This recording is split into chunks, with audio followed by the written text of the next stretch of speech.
During weekly family board game evenings, my fiancée's father questioned why she was choosing someone like me. She grinned and replied, because nobody else would agree to wed him. I simply set my pieces aside. A month afterward, they were inquiring whether I'd speak with her once more. The game happened to be Monopoly, which felt fitting since I was on the verge of forfeiting all that I believed I was constructing. We were gathered at my fiancée Jenna's family home for their regular family gathering. It was a required tradition, a key element of their ideal family appearance. I was positioned between Jenna and her dad, Robert, a man who displayed his dissatisfaction with me like a custom-fitted outfit. Jenna's closest friend, Madison, was present as well, almost like part of the household. She and Jenna were chuckling over something on their screens, while Robert was organizing his play money with the gravity of a financial executive. He stopped on my space, boardwalk, complete with a hotel. I informed him he owed me $2,000. He exhaled heavily, handing over the vibrant bills. Then he glanced over the game at his daughter, my fiancée. Jenna, I truly don't understand it, he stated, clearly enough for everyone to catch. Take a look at this fellow. He's a solid provider, I'll admit that much. But he lacks flair, no distinguished background. Why are you compromising with him? The room grew quiet. It wasn't the initial time he'd thrown a remark like this, but it was easily the boldest. I sensed that usual tension in my stomach, the kind I'd trained myself to overlook. I turned to Jenna, anticipating she'd stand up for me, that she'd silence her father. Instead, a gradual, playful grin formed on her lips. She extended her hand and lightly touched mine, gazing straight at her dad. Because nobody else would tie the knot with him, she responded, her tone laced with mock affection. Somebody needs to look after him. Madison erupted in laughter, a sharp, unpleasant noise. Jenna's mom let out a soft chuckle of delight, and Robert merely grinned, wearing a triumphant, so is right expression. They all viewed it as humor, a light-hearted poke at the reserved, ordinary man they'd gradually accepted. I remained silent. I gazed at the pieces in front of me, at the small plastic hotel on Boardwalk. I experienced no fury, no sorrow. It was the sort of sharp insight you gain when a complicated problem suddenly resolves. For 3 years, I'd been conducting a thorough evaluation of this partnership, and her statement provided the conclusive evidence. The commitment had turned unprofitable. The downside now greatly exceeded any possible upside. I quietly laid my pieces face down on the surface. I believe I'm finished for the evening, I remarked, keeping my tone steady. I rose, stepped into the kitchen, and poured myself some water. From the doorway, I could hear them continuing their game. My departure hardly noticed. They assumed I was sulking. They had no clue I was divesting my holdings. Allow me to clarify. I'm not a pushover. I'm a private equity professional.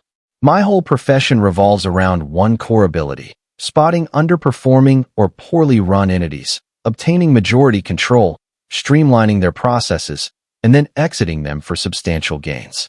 I examine structures, detect vulnerabilities, and implement extended strategies. 3 years back, I used that identical approach in my private life. I encountered Jenna at a fundraising event.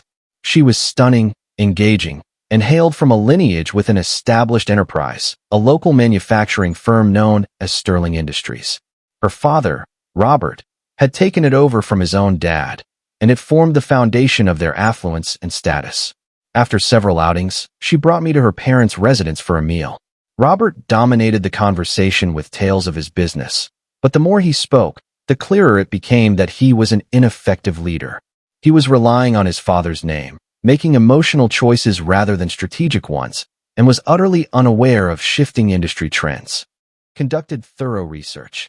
I dedicated a full week of personal time reviewing Sterling Industries externally. The firm was a hidden gem. It possessed strong offerings and dedicated customers, but it suffered from severe mismanagement. Obsolete equipment, ineffective logistics, an oversized leadership layer. It was losing funds steadily, yet its fundamental resources were highly valuable. Under proper direction, it could be revitalized and acquired by a major player for an enormous return. Thus, I developed a 5-year strategy. Phase 1. Secure the primary access point, which was Jenna. Phase 2. Embed within the family dynamic. Phase 3. Earn Robert's confidence and obtain a position on the firm's board. Phase 4. Perform a full restructuring of operations. Phase 5. orchestrate a sale to a bigger entity, enriching myself and the family immensely while locking in my long-term security. Jenna served as the gateway. The relationship represented my entry cost. I recognized early on that she and her relatives were superficial and status-driven. I endured the ongoing, indirect criticisms about my modest origins from a blue-collar household. I put up with Robert's patronizing demeanor. I accepted Madison's biting remarks and her position as Jenna's supportive, dependent companion. I covered the extravagant meals, the unexpected luxury presents, the short vacations. I portrayed the role of the committed, somewhat mismatched partner. It was entirely a deliberate expenditure, a stake in a far greater opportunity. However, her remark during that game evening altered the whole calculation. It was an open statement that she regarded me not as an equal, but as someone in need of pity. It demonstrated she held no genuine regard for me, meaning I'd never achieve the sway required to carry out my vision. The central element was defective. The arrangement was void. And when an arrangement fails, you don't merely depart. You minimize damages and, when appropriate, launch an aggressive acquisition of rivals. They perceived me as a minor player in their setup. They were soon to discover I controlled the whole setup. Update 1. The week following the game evening exemplified calculated restraint. I avoided referencing the event. I stayed courteous, yet detached. I established distance, a formal separation. When Jenna inquired about my issue, I simply mentioned being absorbed in a demanding new project at the office. This was, naturally, accurate. The project involved the systematic deconstruction of her family's empire. They mistook my reserve for fragility. I caught Jenna speaking to Madison on a call, noting I was in one of my phases and that she'd need to brighten my mood with a retail outing. They believed I was an uncomplicated mechanism that could be soothed with material items. This overconfidence was their primary weakness, and I intended to capitalize on it fully. My initial action was to fortify my standing. Jenna and I resided in a condominium I owned completely. She had relocated there 2 years prior. I used a Saturday, while she was away with Madison, to produce a detailed visual and listed record of every item in the condominium. I cataloged what belonged to me, to her, and what was shared. Then I consulted an attorney skilled in contentious separations and business disputes. He examined my records and the prenuptial contract I had required, which Jenna had mocked but endorsed. The prenup was unbreakable. It safeguarded all my prior holdings, including the condominium and my investments. Our engagement was, from a legal standpoint, a straightforward termination. Next, I focused on Sterling Industries. Over the previous year, I had quietly collected internal details about the firm. Robert, in his boundless pride, had frequently requested I review financial statements, hoping for validation of his alleged expertise. I had retained every document. I understood their vendors, customers, liabilities, and inefficiencies more thoroughly than he did. Now it was time to deploy that knowledge. Sterling's main vulnerability was its dependence on one key vendor for an essential component. Let's refer to them as Apex Materials. Robert maintained a long-standing connection with Apex's head, but it relied on social outings and costly meals, not solid terms. I knew from my analysis that Apex faced mounting expenses and sought stable alliances. I utilized my contacts. I set up a discussion with Apex's leader. I avoided mentioning Sterling Industries. Instead, I proposed an agreement for another entity in my holdings. I provided a multi-year deal with a 10% premium over Sterling's rate, assured volumes for 3 years, and significantly better payment conditions. It was irresistible. He agreed, issuing Sterling the required 60-day termination notice. Robert was unaware, but his firm's vital supply had been severed. The other major support for Sterling was their primary buyer, a nationwide chain responsible for almost 40% of revenue. From Robert's shared reports, I knew Sterling often delayed shipments and quality had declined over time. The buyer was dissatisfied but remained due to switching costs. I aimed to reduce those costs. I compiled an unnamed yet comprehensive report. It included Sterling's delay records, rising defect figures, and a cash flow assessment revealing instability. I delivered this via secure means to the chain's purchasing director. I added suggestions of 3 superior alternatives, all firms where I held quiet investments. I wasn't merely undermining Sterling. I was guiding their clients toward my own interests. As these corporate moves progressed, My personal departure advanced smoothly. I secured a bigger new residence and finalized the agreement. I arranged professional movers for a date 3 weeks post-game night. On a day, Jenna and Madison planned a full-day social event. The last element was our approaching wedding. Only 4 months remained. Payments had been made, locations reserved, services chosen. The largest outlay was the venue, an elegant historic hotel hall costing a premium. I had covered the $50,000 non-returnable deposit from a shared wedding fund. I contacted the hotel's planner. I explained that due to unexpected developments, we needed to cancel the wedding. She expressed understanding but noted the deposit's terms. I fully get it, I replied, but I don't wish to cancel the reservation. I want to reclassify the event. I instructed her to shift it from a wedding celebration to a business recognition event for one of my firms. The timing stayed identical. The funding stayed identical. The contract holder, which was me, stayed identical. Rather than the Jenna and Alex wedding, it became the Vanguard Capital Yearly Excellence Gala. With every mechanism prepared, I simply awaited developments. Jenna stayed completely oblivious. She focused more on selecting floral designs and debating with Madison over bridesmaid gown shades. One night, she returned with numerous bridal publications. She placed them on the table. "It's exhausting," she commented. "At times I feel you don't recognize how much I'm doing for our future together." I merely glanced at her and agreed. "It must be quite demanding," I responded, the stunning, unaware creator of her impending downfall. Everything was aligned. The framework was ready for implosion. Update 2: The initial indication of crisis hit Robert roughly 10 days after my Apex discussion. I learned this when Jenna returned one night highly agitated. Evidently, her father had phoned her furiously. Apex had delivered the formal end notice. Robert, per Jenna, was unraveling. He couldn't comprehend his longtime associate's actions. He faulted market conditions, regulations, anything except his own shortcomings. "Dad is extremely worried," Jenna said, walking anxiously around the room. "He mentioned this might severely impact the company. You deal with investments. Can you imagine this?" After decades of partnership, I offered comforting sounds and noted that commerce could be harsh. Internally, I experienced the cool fulfillment of a strategy executing flawlessly. Losing Apex implied Sterling's output would stop in 60 days without a replacement, which would be challenging at reasonable rates so quickly. A week on, the next impact landed. Their main buyer issued a notice reviewing their large contract over ongoing issues with delivery and standards. The notice referenced details straight from my report. This time, the alarm was genuine. Robert summoned an urgent family discussion and demanded my attendance. He likely thought my finance expertise could resolve the messes he'd built over years. The mood at their home was somber. Robert appeared aged significantly. Jenna and her mother fussed over him anxiously. Robert described the predicament, his tone trembling with fury and dread. "It's a deliberate assault," he proclaimed. "Somebody wants to ruin me." He turned to me, eyes desperate. "Alex, you know this arena. What should I do?" This was the instant I'd anticipated.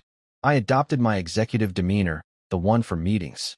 "Robert," I stated evenly, "based on what you've shared, the firm faces collapse of its essential supports.